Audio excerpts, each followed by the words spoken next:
ছাত্ৰ ছাত্ৰীৰ যদি অৰ্থনৈতিক বিকাশৰ কাৰণে মানসিক বিকাশৰ কাৰণে কিবা কৰিলে এটা বেলেগ কথা আছে। স্কুটি দিয়াটোৰ পৰা কি মানসিক বিকাশ হ'ব, কি বৌদ্ধিক বিকাশ হ'ব? কওক, মহিলাসকলক হিতাধিকাৰী কৰি দিলে মহিলাসকলে কি বিকাশ কৰিব? ক'ত কৰিব কওকচোন? ইয়াততো ক'তো দেখা নাই। যোৱাবাৰৰ বাজেটৰ আটাইতকৈ ডাঙৰ দুটা স্কিম আছিল। এটা আছিলে যে মুখ্যমন্ত্ৰী কি কয় আপোনাৰ এই যেনেকৈ PMAY আছিলে, PM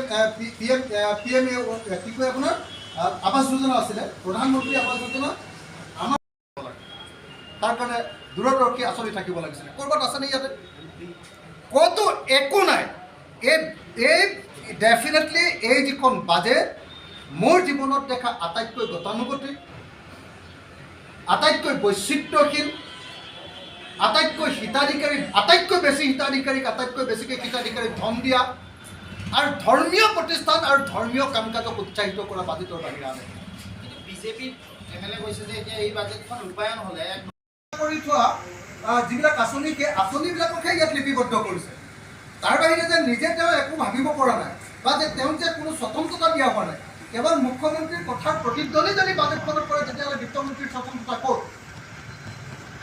এই বাজেটখনে অসমৰ অৰ্থনীতি বিকাশৰ কাৰণে কোনো কাম নকৰে।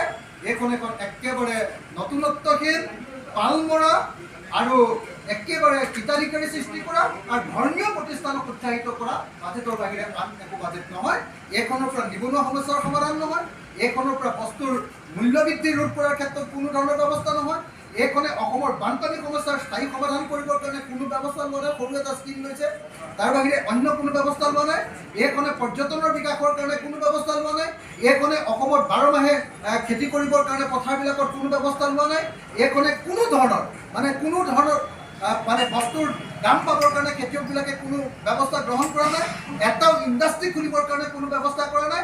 ওচৰত থকা বিদেশী ৰাষ্ট্ৰবিলাকৰ লগত ব্যৱসায় বাণিজ্য বৃদ্ধি কৰিবৰ কাৰণে কোনো ব্যৱস্থা নাই।